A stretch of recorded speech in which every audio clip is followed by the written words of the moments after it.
একজন ক্রিকেটার এমন ভাবে ডাগ আউটে চুইংগাম চিবান এবং তাকে অনুসরণ করে হয়তো সামনে আমাদের নবীন জুনিয়র ক্রিকেটাররাও চুইংগাম চিবানো শুরু করবে। আমি আসলে খুব একটা এটার সাথে অভ্যস্ত না, কিভাবে এত সুন্দর করে এত অমায়িক ভাবে এত কি বলবো যে ক্যামেরা ফ্রেন্ডলি ওয়েতে আসলে চিবানো যায়।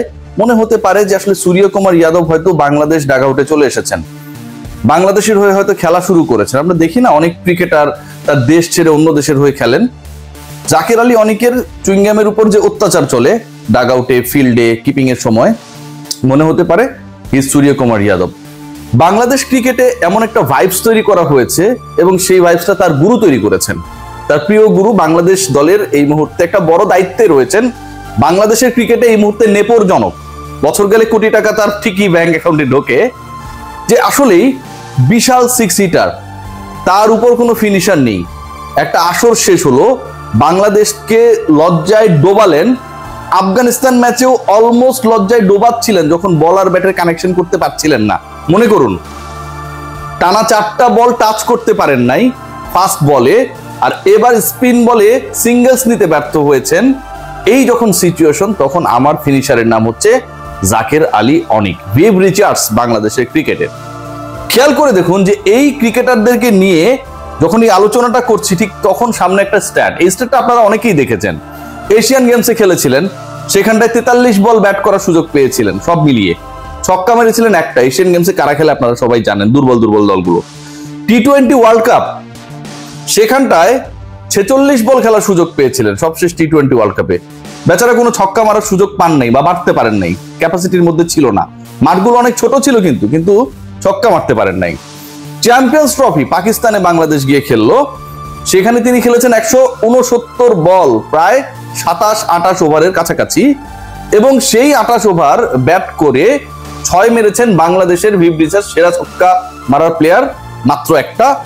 এবং সবশেষ যেখানটায় বাংলাদেশের তরি ডুবলো, সেই এশিয়া কাপে 66 বল খেলে আমার জাকের আলী অনিক একটা ছক্কা মারতে পারেন নাই। একজন ক্রিকেটার তার সামর্থ্যের জায়গা নিয়ে যেভাবে বিভিন্ন জায়গায় হাইপ ক্রিয়েট করা হয়, সেটা তো প্রতিদান দিতে পারেনি নাই, তাকে বানানো হয়েছে দলের ক্যাপ্টেন। যেই ক্রিকেটার ডোমেস্টিক সার্কিটেও আসলে কখনো প্রভাবশালী কোনো ক্যাপ্টেন কখনো ছিলেন না, নিয়মিত ক্যাপ্টেন্সি কোথাও করেন নাই, সেই ক্রিকেটারকে শুধুমাত্র নিজের পছন্দের দেখে যখন বাংলাদেশের একজন দায়িত্ববান কোচ বলা হয়, ম্যাজিশিয়ান বলা হয়, শুধুমাত্র তার পছন্দের কোরআনটাকে ঠিক রাখার জন্য ক্যাপ্টেন বানিয়ে দেন, এর থেকে লজ্জার আর কিছু হতে পারে না। মিডল অর্ডারের খেলা দেখুন না, মিডল অর্ডারের খেলা দেখুন। একটা দলের 4 নাম্বার ব্যাটার যখন শাক মেহেদি হয়ে যান, মানে আপনার কাছে ওই মুহূর্তে আর কোনো বেটার অপশন নেই, আপনার লুজিং 2 উইকেটস, ঠিক তখন বাংলাদেশ দলের অবস্থাটা কতটা নাজুক, কতটা শোচনীয়, কতটা বাজে, কতটা অপশনলেস, কতটা প্ল্যানহীন, এই ব্যাপার নিয়ে আসলে কোনো খুব বেশি বলার থাকে না। বাংলাদেশ দল 135 রান চেস করতে গিয়ে যে অ্যাটিটিউড দেখালো, দ্য ওয়ে দে প্লেড, যেভাবে তারা প্রত্যেকটা বলে ছক্কা হাঁকানোর চেষ্টা করলো। 10 ওভার শেষে বাংলাদেশের ক্রিকেটাররা 4 জন আউট হয়ে গেছে ভাই, এই 4 জন আউট হয়ে গেছে, 5টা ছক্কা মেরেছে, এবং 10 ওভার শেষে 5টা ছক্কা মারার পরেও দলের স্কোর যখন 60 পেরোয় না, মানে 10 ওভার মানে 60 বল, কিন্তু 60-র বেশি রান করতে পারে না, 30 রান এসেছে ছক্কা থেকে, তারপরেও বাংলাদেশের স্কোর থাকে মাত্র 58। ঠিক তখন দলের মেন্টালিটি, কোন ধরনের মেন্টালিটি নিয়ে দল খেলতে নামে সেটা বলার অপেক্ষা রাখে না।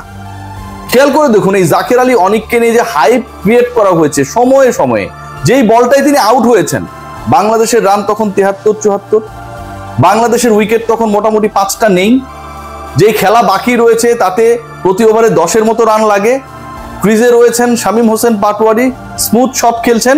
ঠিক সেই সময়টায় একজন ক্রিকেটার কুশ্রীভাবে, বিশ্রীভাবে স্ট্যাম্প থেকে, লেগ স্ট্যাম্প থেকে মোটামুটি 18 ইঞ্চি সরে গেলেন, বল পড়লো অফ স্ট্যাম্পের 18 ইঞ্চি পরে, এই যে 3 ফিটের ব্যবধান, জোর করে বলটাকে ছক্কা মারার চেষ্টা করলেন, জোর করে কানেক্ট করার চেষ্টা করলেন। বোলার বল কোথায় করছে, স্পিনার কিন্তু এমন না যে পেস বোলার বল করছে ধাম করে বলটা চলে এসেছে, যখন স্পিনাররা বল করবে আপনি অ্যাটলিস্ট বলটা কোন গতিপথে আসছে সেটা বোঝার মতো যথেষ্ট সময় পাবেন। পিচ করার আগ পর্যন্ত আপনি দেখছেন যে বলটা কোথায় যাচ্ছে। আপনি যদি আপনার জায়গায় দাঁড়ায় থাকেন, লেগ স্ট্যাম্পের 18 ইঞ্চি দূরে সরেও নাও যান, আপনি যদি আপনার জায়গায় দাঁড়ায় থাকেন তারপরেও তো অফ স্ট্যাম্পের বাইরের ওই বলটা আপনি সুইট কানেক্ট করতেই পারেন। জাকের আলী অনেকের সেটার কোনো প্রয়োজন নেই। কি কুশ্রী শট, নিশ্চয়ই স্ক্রিনে আপনারা সেটার স্ক্রিনশট দেখছেন। তাওহিদ হৃদয় বাংলাদেশে আরেক ওভাররেটেড ক্রিকেটার, এবং তাকে নিয়ে দীনেশ কার্তিক বলেছে যে আসলে দিনের পর দিন তাকে কেন এত ওভাররেট করা হয় সেটা তার জানা নেই, এবং তিনি যে শটস গুলো খেলেন তার অধিকাংশই রিস্কি শটস। এক ম্যাচে ভালো খেলার পর আমরা একদমই, যারা আমরা সমালোচক ছিলাম, তার স্ট্রাইক রেট নিয়ে কথা হচ্ছিল, তার এক্সিকিউশন নিয়ে কথা হচ্ছিল, ভগবানের কাতারে তাকে দিয়ে দেওয়া হলো। লাস্ট 2 ম্যাচেসে কি খেলেছেন, গত ম্যাচে কি খেলেছেন, 135 চেস ডাউন করতে বাংলাদেশ যখন ব্যাট করছে, তাওহিদ হৃদয় ঠিক এমন একটা পজিশনে ব্যাট করতে নামলেন যখন আপনার নিয়মিত ক্যাপ্টেন লিটন কুমার দাস ইনজুরির কারণে 11-এর বাইরে, এরকম একটা গুরুত্বপূর্ণ ম্যাচে লিটনের পজিশনে আপনি ব্যাট করতে নামলেন। আগের বলে, ঠিক তার আগের বলে অল্পের জন্য আপনি রান আউট করালেন না ইনফর্ম সাইফ হাসানকে, বেঁচে গেল, মিসআন্ডারস্ট্যান্ডিং এর কারণে বেঁচে গেল ফিল্ডারদের। তারপরের বলে আপনি শাহিন শাহ আফ্রিদিকে পেটাতে গেলেন। পাকিস্তান বোলিং ডিপার্টমেন্টে ওই মুহূর্তের যে সিচুয়েশন, ওই মুহূর্তের যে প্রেসার ক্রিয়েট করার একটা প্রবণতা, পুরোটাই ছিল আবর্তিত হচ্ছিল শাহিন শাহ আফ্রিদিকে কেন্দ্র করে। আপনি তাকে চার্জ করতে গেলেন, উইকেট বিলিয়ে দিয়ে চলে আসলো। শাক মাহেদীকে বাংলাদেশের ক্রিকেটীয় সার্কিটে কখনো আমরা, ওই যে থাকে না ক্লোজ ডোর অনুশীলন, একটা ফাইজলামও তৈরি করেছে Bangladesh cricket board and mister কি বলবো .. এই যে একটা তৈরি হয়েছে সিচুয়েশন যে ক্লোজ ডোর অনুশীলন আধা ঘন্টার বেশি কেউ দেখতে পারবে না। এই ক্লোজ ডোর অনুশীলন কিংবা ওপেন অনুশীলন কিংবা ম্যাচ সিনারিও প্র্যাকটিস, কোথাও শাক মেহেদীকে আপনি 3-4 ব্যাট করিয়েছেন, প্র্যাকটিস করিয়েছেন, এরকম একটা অবস্থা তৈরি হতে পারে। শাক গিয়ে ওখানে কি করবে, কখনো করা হয়নি। কিন্তু ইন্টারন্যাশনাল ক্রিকেট যখন আমরা খেলি, যখন আমরা সত্যিকার অর্থে প্রতিপক্ষের বিপক্ষে ডু অর ডাই ম্যাচে নামি, ফাইনালে যাবার ইকুয়েশন যখন সামনে থাকে, ঠিক তখন আমরা তাকে ওয়ার্ল্ডের one of the top bowling অ্যাটাকের বিপক্ষে নাম্বার 4-এ নামিয়ে দিই।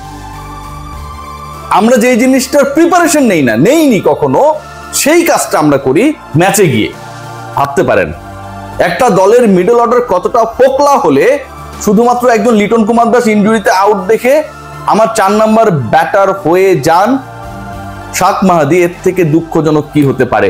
ওপেনিং আছে আমার, টপ অর্ডার ঠিকভাবে নেই, 2 জন ওপেনার ছাড়া 3 নম্বরে তাওহিদ হৃদয় চলে না। এরপরে আমার লোয়ার মিডল আর ফিনিশাররা শুরু হয়ে গেছে। বাংলাদেশ ক্রিকেট কতটা পরিকল্পনাহীন। হাতুরা সিং, আফিফ হোসেন ধ্রুবকে ছেটে ফেলেছে, চেহারা দেখে তাকে রাখবে না। বাকি যারা এসেছে বা বাকি যে সিলেকশন যারা করেন, সিলেক্টরদের চেহারা যথেষ্ট ভালো, লিপু ভাইকে দেখতে এখনো অনেক দারুণ স্মার্ট নায়কের মতোই লাগে, তাদের কাছেও আফিফ হোসেনের চেহারা পারফরমেন্স কোনোটাই ভালো লাগে না। খারাপ